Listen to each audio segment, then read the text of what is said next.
brought to you by Silver Pumps. Top quality और consistent performance के लिए सिर्फ सिल्वर पंप नाम याद रखना। नमस्कार, स्वागत है आपका हरियाणा तक में। मैं हूं आपके साथ राहुल यादव। 14 अप्रैल को प्रधानमंत्री नरेंद्र मोदी हिसार में महाराजा अग्रसेन इंटरनेशनल एयरपोर्ट का उद्घाटन करने आ रहे हैं। उसी दिन यहां से अयोध्या के लिए पहली फ्लाइट उड़ान भरेगी। इस फ्लाइट के लिए तमाम टिकटें अभी से बुक हो चुकी हैं, लेकिन इस एयरपोर्ट को लेकर प्रदेश की राजनीति गरमाई हुई है। हिसार से कांग्रेस के सांसद जयप्रकाश का कहना है कि ये कोई इंटरनेशनल एयरपोर्ट नहीं बल्कि सिर्फ एक एरोड्रम है। बीजेपी सरकार ने इसको इंटरनेशनल एयरपोर्ट कहकर प्रदेश की जनता को गुमराह किया है। आगे बढ़ने से पहले अब आप एरोड्रम और एयरपोर्ट में अंतर समझ लीजिए। एरोड्रम उस इलाके को कहते हैं जहां से विमान टेक ऑफ या लैंड कर सकते हैं, फिर चाहे वो पैसेंजर विमान हो, प्राइवेट जेट हो, मिलिट्री के विमान हो। आसान भाषा में इसको ऐसे समझ सकते हैं कि एरोड्रम एक हवाई पट्टी है, यहाँ विमानों की आवाजाही एयरपोर्ट से कम होती है, जबकि एक एयरपोर्ट काफी बड़ा होता है जहां एक से ज्यादा रनवे होते हैं, जहां एक से ज्यादा हवाई पट्टी होती है और वहां विमानों की आवाजाही भी काफी ज्यादा होती है। इसको थोड़ा और सरल भाषा में देखें तो तमाम एयरपोर्ट्स को एरोड्रम की कैटेगरी में रखा जा सकता है, लेकिन तमाम एरोड्रम को एयरपोर्ट नहीं कहा जा सकता। अब हिसार एयरपोर्ट को लेकर छिड़ी इस सियासी जंग की ओर वापस लौटते हैं। हरियाणा सरकार हिसार के इस एयरपोर्ट को लगभग 7,200 एकड़ जमीन में विकसित करने जा रही है।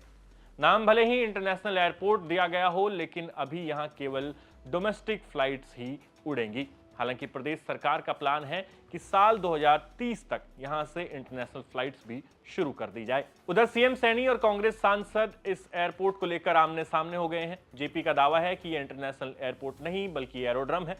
अब उनके इस दावे को सीएम सैनी मानने को तैयार नहीं। वो कह रहे हैं कि जेपी हिसार एयरपोर्ट आए, उनको फ्री में अयोध्या की यात्रा कराएंगे और फिर वो इस तरह के आरोप लगाना छोड़ देंगे। अब सवाल उठता है कि हिसार का ये एयरपोर्ट आखिर है क्या? क्या ये एरोड्रम है, क्या ये डोमेस्टिक एयरपोर्ट है, या फिर ये कोई इंटरनेशनल एयरपोर्ट है? तो इसका जवाब खुद केंद्र सरकार के डीजीसीए विभाग की ओर से जारी लाइसेंस में मिल गया है। दरअसल डीजीसीए ने हिसार एयरपोर्ट के संचालन के लिए जो लाइसेंस जारी किया है वो एक एरोड्रम का लाइसेंस है। अंग्रेजी अखबार द ट्रिब्यून में छपी दीपेंद्र देसवाल की रिपोर्ट इस बात की पुष्टि करती है कि डीजीसीए के डायरेक्टर द्वारा हिसार एयरपोर्ट के लिए पब्लिक यूज एरोड्रम का लाइसेंस जारी किया गया है। इससे साफ हो गया है कि अभी हिसार एयरपोर्ट को महज एक एरोड्रम का लाइसेंस मिला है। इसको अभी इंटरनेशनल एयरपोर्ट कहना फैक्चुअल तौर पर गलत होगा। हालांकि प्रदेश सरकार की योजना के मुताबिक साल 2030 तक इसे इंटरनेशनल एयरपोर्ट के तौर पर डेवलप किया जाना है और इसके लिए 7,200 एकड़ जमीन की रिक्वायरमेंट होगी और फिर यह देश में क्षेत्रफल के हिसाब से सबसे बड़ा एयरपोर्ट कहलाएगा। फिलहाल हिसार से दिल्ली होते हुए अयोध्या तक की फ्लाइट यहां से शुरू कर दी गई है, जिसका किराया लगभग 3400 रुपए एक तरफ का रखा गया है। अंत में आपको हिसार सांसद जेपी द्वारा इस एयरपोर्ट को लेकर की गई टिप्पणी के साथ छोड़ चलते हैं, जिसमें वो प्रदेश सरकार को तमाम कागजातों के दम पर एक्सपोज कर रहे हैं और वो ये दावा कर रहे हैं कि लाइसेंस एरोड्रम का आया है और इसको इंटरनेशनल एयरपोर्ट कहकर प्रदेश की जनता के साथ भारतीय जनता पार्टी धोखा कर रही है। उनको माफी मांगनी चाहिए। तो आपका इस पूरे सियासी खेल पर क्या कहना है? क्या आपको लगता है कि ये जो एयरपोर्ट है हिसार का, इसको इंटरनेशनल एयरपोर्ट के तौर पर कभी डेवलप कर दिया जाएगा? क्योंकि लगातार कई दशकों से, कई सालों से हम ये सवाल सुनते आ रहे हैं, अलग अलग पार्टियां ये वायदा कर रही है। तो भाजपा ने बीड़ा उठाया है, तो वो भाजपा उसको पूरा कर पाएगी या नहीं? और साथ ही जेपी जो कह रहे हैं उस पर आपका क्या कहना है? हमें कमेंट सेक्शन में लिखकर जरूर बताएं। धन्यवाद। कि भारतीय जनता पार्टी 3 चुनाव से झूठ बोल रही है कि ये इंटरनेशनल एरोड्रम नहीं है। यही बात थी भाई।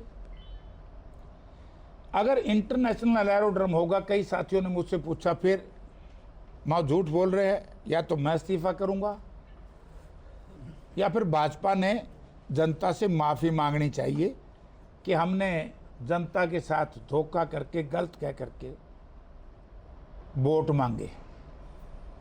यही बात थी कि और थी भाई। आज उसी बात को लेकर के अब पता नहीं इनको क्या सांप सूंघ गया। कई दिन तक पहले कहते रहे जेपी इस्तीफा दे, तैयार हो। पुराना डिप्टी चीफ मिनिस्टर का भी बयान आ गया कि सांसद इस्तीफा देने के लिए तैयार हो जाए। मैंने कहा भाई वो उसके इंटरनेशनल एयरपोर्ट बनवा दिया हो। मगर जो कागजात मैं लेकर के आया हूँ दिल्ली से और उद्घाटन जो कर रहे हैं माननीय, जो मैंने सुना है कि भारत के प्रधानमंत्री 14 तारीख को करें शायद। तो मैं एक बात पूछना चाहता हूं बीजेपी के नेताओं से, पहले वो जनता से माफी मांगे कि ये इंटरनेशनल एयरपोर्ट नहीं है। जो लाइसेंस है हिसार एरोड्रम के नाम से है।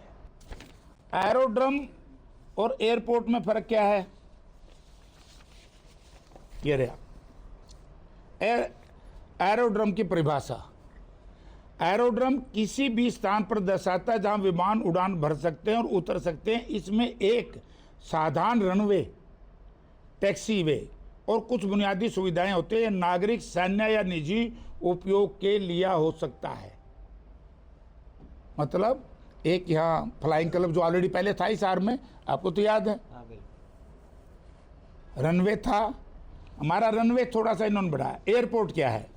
एयरपोर्ट एक पूर्ण विकसित हवाई अड्डा होता है जिसमें यात्रियों और मालवाहक विमानों की आवाजाही के लिए आवश्यक सभी सुविधाएं मौजूद होती है, जैसे टर्मिनल, हवाई यातायात नियंत्रण टावर, सुरक्षा जांच, कस्टम और आपातकालीन सेवाएं। अगर ये यहाँ हैं, वो भी नहीं, मतलब इंटरनेशनल एयरपोर्ट तो नाम ही नहीं ले रहे। जो मैंने कहा था मैं इस्तीफा दूंगा। आज बीजेपी के लोगों ने, हरियाणा प्रदेश के मुख्यमंत्री ने, इनके नेताओं ने जनता से माफी मांगनी चाहिए कि नहीं मांगनी चाहिए, मैं ये प्रश्न आपसे छोड़ रहा हूं। ये इंटरनेशनल एयरपोर्ट के नाम से वोट मांग रहे थे।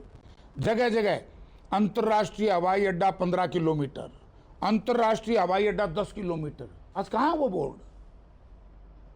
कहां वो कमल गुप्ता का वायदा? कहां वो माननीय मुख्यमंत्री जी का वायदा? बनना था, हमने बनवाया था इसको एयरपोर्ट, इन्होंने बना दिया एरोड्रम, डिग्रेड कर दिया। इंटरनेशनल भी नहीं, डोमेस्टिक एयरपोर्ट भी नहीं, एरोड्रम। अब ये कहेंगे, झूठ बोलेंगे कि हम बनवा देंगे। अरे दादा, बनवा देंगे जब की बात जब कहना। क्या 3 टर्म तक इन्होंने हरियाणा में हिसार एयरपोर्ट के नाम से वोट मांगे कि नहीं मांगे?